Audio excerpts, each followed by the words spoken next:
Olá, estamos aqui em mais um Saber Direito Responde. Eu sou o professor Cláudio e estamos aqui com alguns alunos que nós vamos fazer perguntas e respostas do tema tratado esta semana.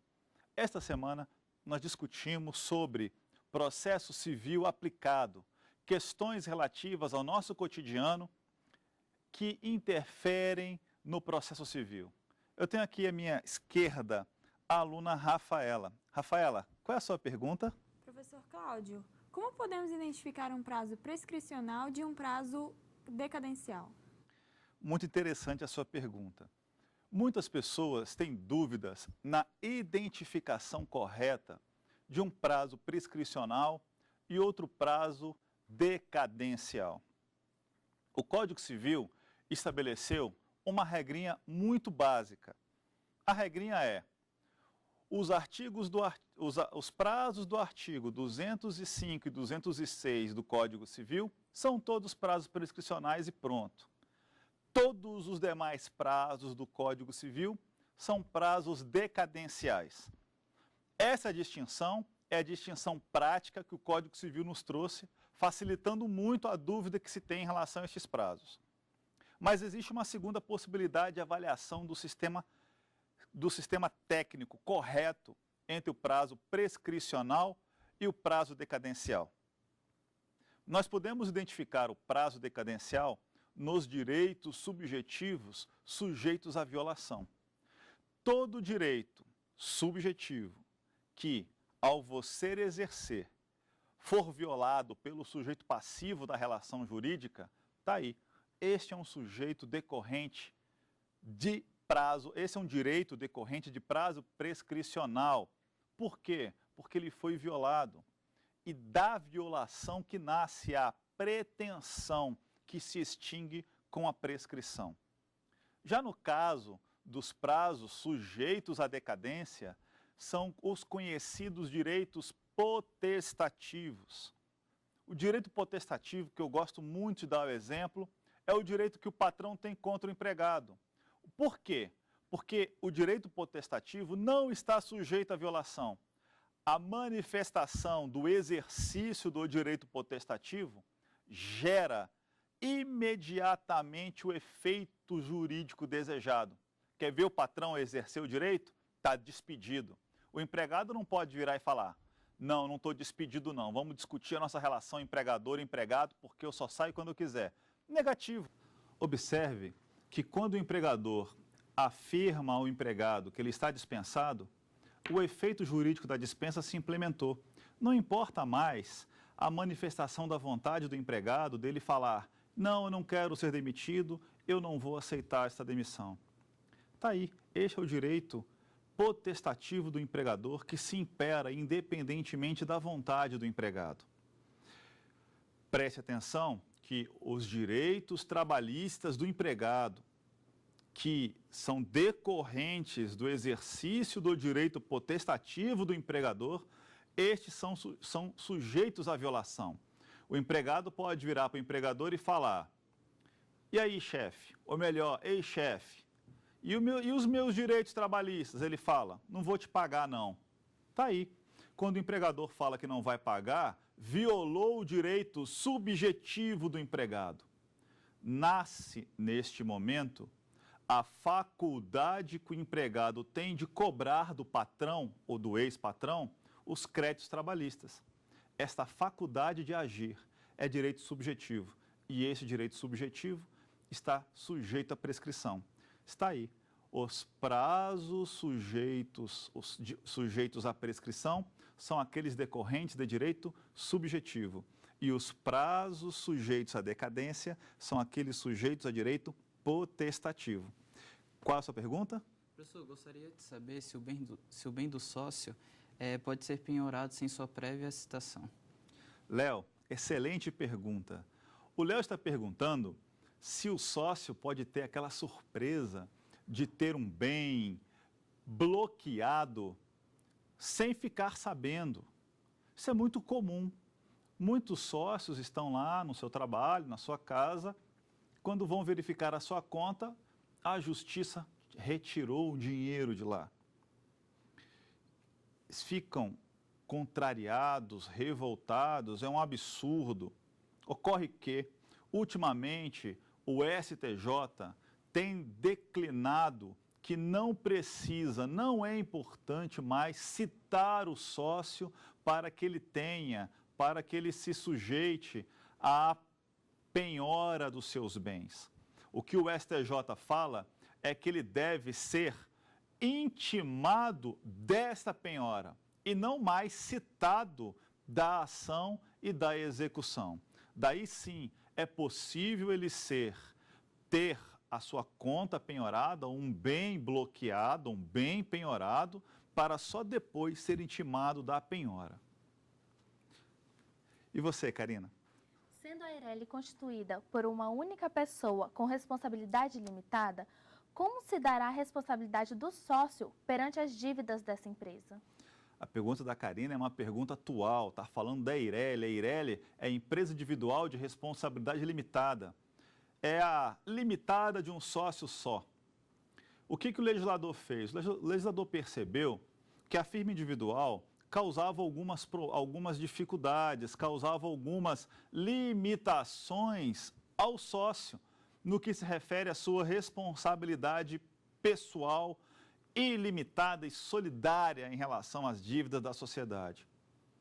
Foi então criado pelo legislador brasileiro a empresa individual de responsabilidade limitada, muito conhecida como Eireli, onde a empresa, quando deve, o débito é da empresa e não se confunde com o sócio. Colocou-se na Eireli a mesma estrutura da autonomia patrimonial aplicável às empresas limitadas. Razão de que o sócio da Eireli só vai se responsabilizar quando ele fraudar a lei, desvirtuar a finalidade da sociedade, praticar a confusão patrimonial ou violar os estatutos da sua própria empresa. Rafaela, mais uma pergunta, por favor. Professor, caso uma sociedade desapareça sem liquidação regular, os bens particulares dos sócios serão atingidos pela execução? O que a Rafaela está perguntando é se o fechamento de uma empresa de maneira irregular se atrai o patrimônio dos sócios à responsabilidade pessoal dos seus bens. A súmula do STJ, salvo engano, súmula de número 435, trata muito bem desta matéria, que diz que 435 do STJ, presume-se dissolvida irregularmente a empresa que deixar de funcionar no seu domicílio fiscal sem comunicar aos órgãos competentes, legitimando o redirecionamento da execução fiscal para o sócio gerente. Ou seja, a empresa que fecha e que não faz a comunicação ou a sua liquidação nos termos da legislação civil e tributária e comercial, ela está, sim, sujeitando o sócio a se responsabilizar pessoalmente pelas dívidas da empresa. Leonardo, mais uma pergunta? Professor, o bloqueio judicial em ação cautelar interfere em um prazo prescricional da ação principal? Essa pergunta do Léo foi muito sofisticada. O que ele está falando? Em alguns casos, quando se percebe que a execução pode se frustrar, o credor propõe uma ação cautelar preparatória, visando resguardar a proficuidade, visando resguardar a praticidade ou a efetividade da execução. Ele pode propor uma cautelar de arresto, sequestro, e nestas ações cautelares preparatórias, deve-se explicar o que se quer resguardar. Se aquilo que se quer resguardar é o objeto principal da execução, que é a satisfação patrimonial, o despacho de citação na ação cautelar preparatória interrompe a prescrição. Preste atenção nisso, porque a citação válida para o Código Civil prevento o juízo, Código de Processo Civil, induz litispendência e, mesmo por juiz incompetente, constitui em mora o devedor e interrompe a prescrição, retroagindo até a data da propositura da ação. Daí pela qual nós podemos concluir que, se um protesto cambial interrompe a prescrição, uma notificação extrajudicial interrompe a prescrição e demais atos jurisdicionais que levam o devedor, constitui o devedor em mora, interrompe a prescrição, podemos concluir que a propositura, o despacho de citação e a citação válida numa ação preparatória cautelar de uma execução, interrompe sim a execução. Nós agora vamos para mais um intervalo e já já voltamos.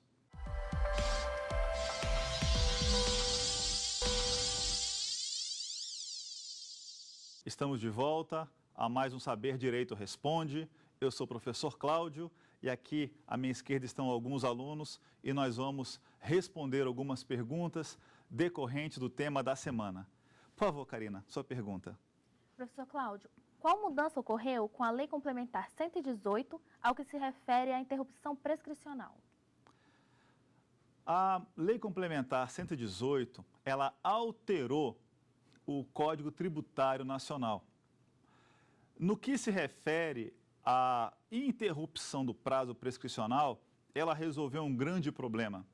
A Lei Complementar 118 ela é do ano de 2005 e a redação originária do Código Tributário Nacional dizia que o prazo prescricional era interrompido com a citação do devedor.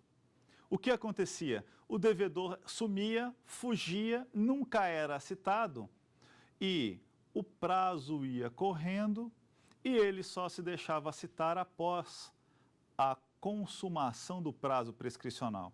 Isso causou muito prejuízo à Fazenda Pública. Esta redação, ela facilitava aquele réu com um comportamento mais malandro, um comportamento que visava fugir da sua obrigação.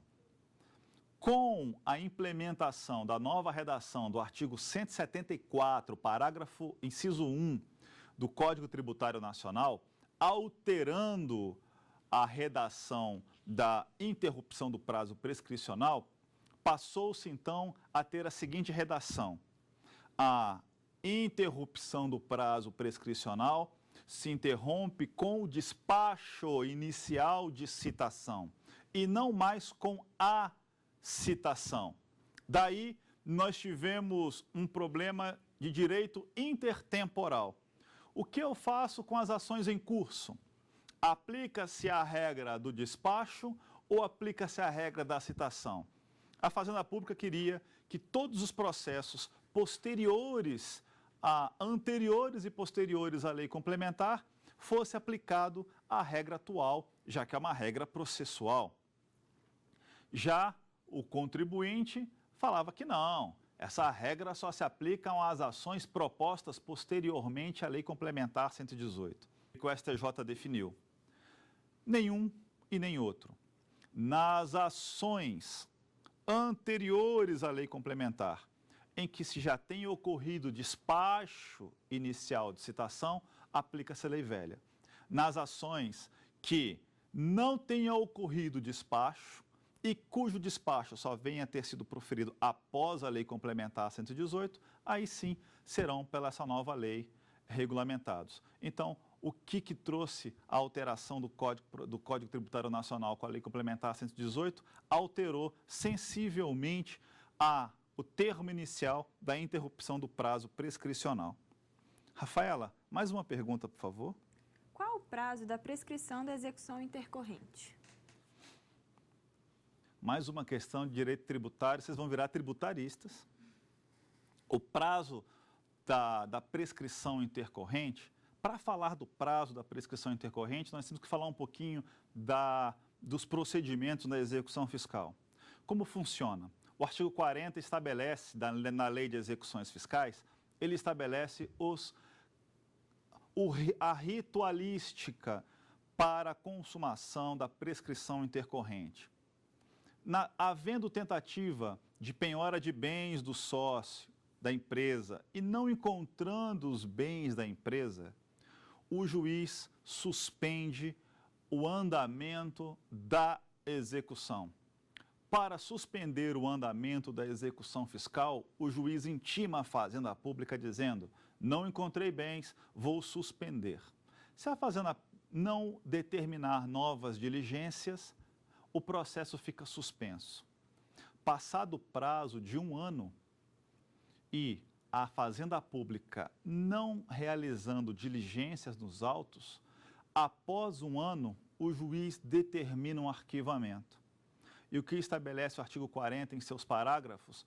Passado o período de prescrição, que são de 5 anos, e o processo estando ainda arquivado, o juiz, ouvida a Fazenda Pública, decreta de ofício a prescrição intercorrente.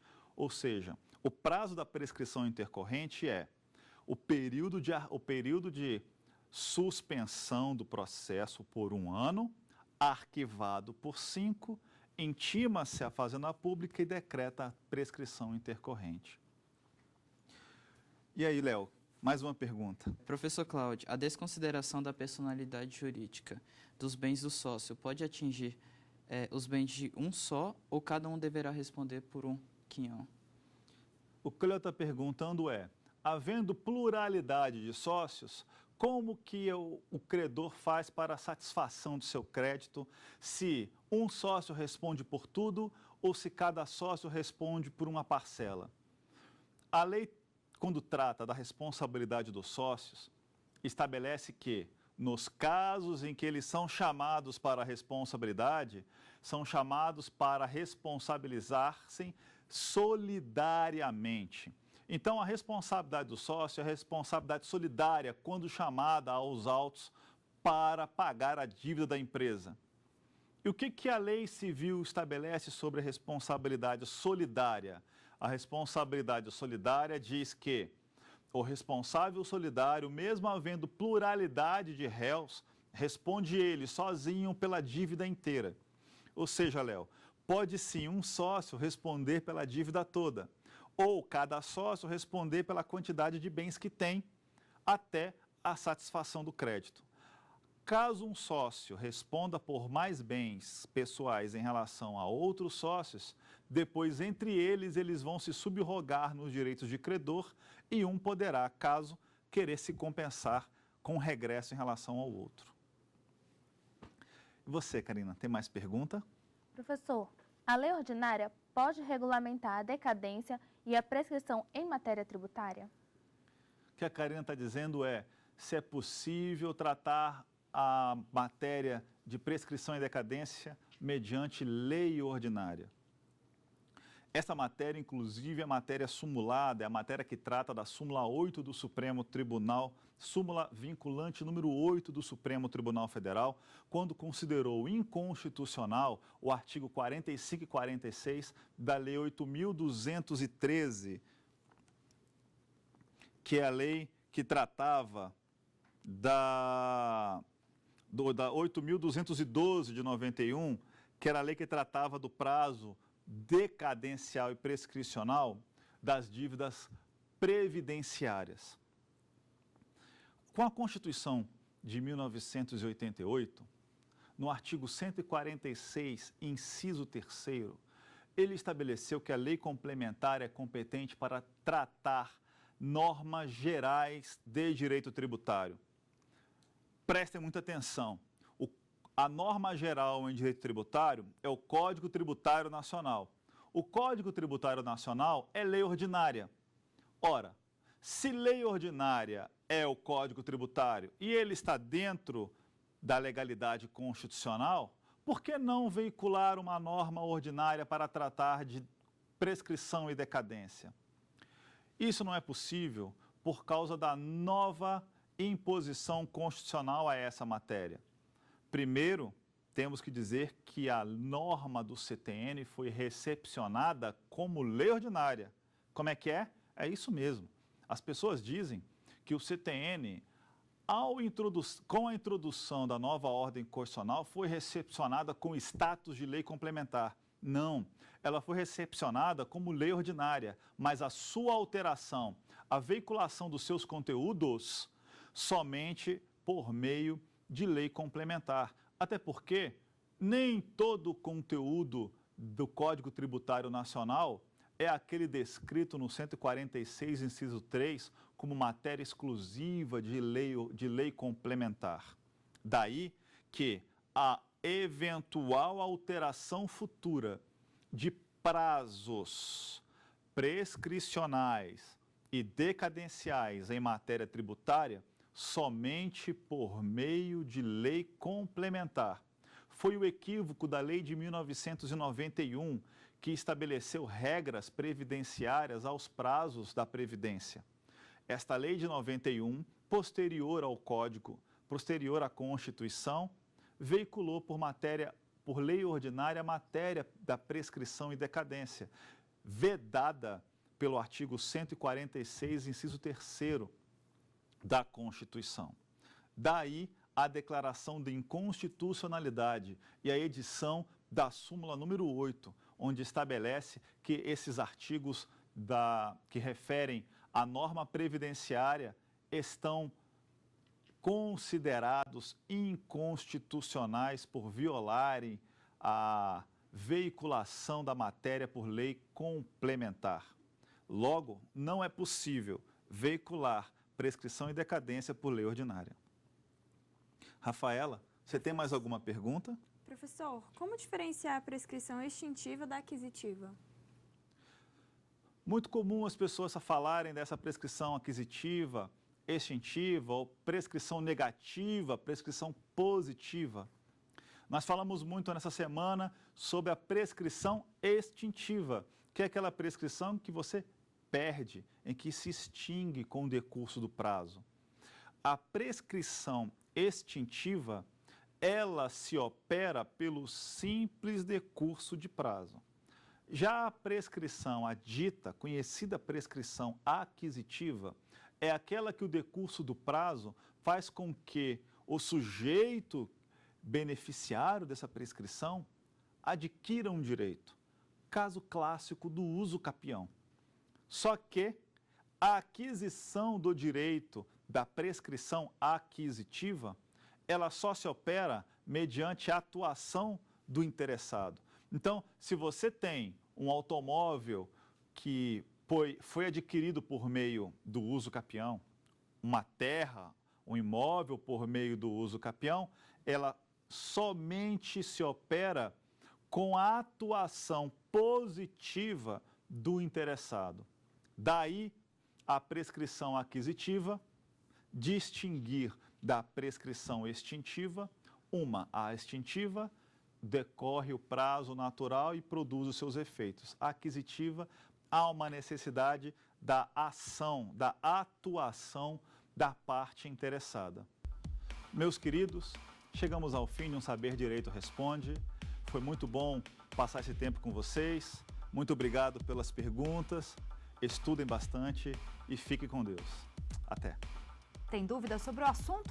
Mande um e-mail para nós, saberdireito@stf.jus.br. Você também pode estudar pela internet, é só acessar o www.tvjustiça.jus.br.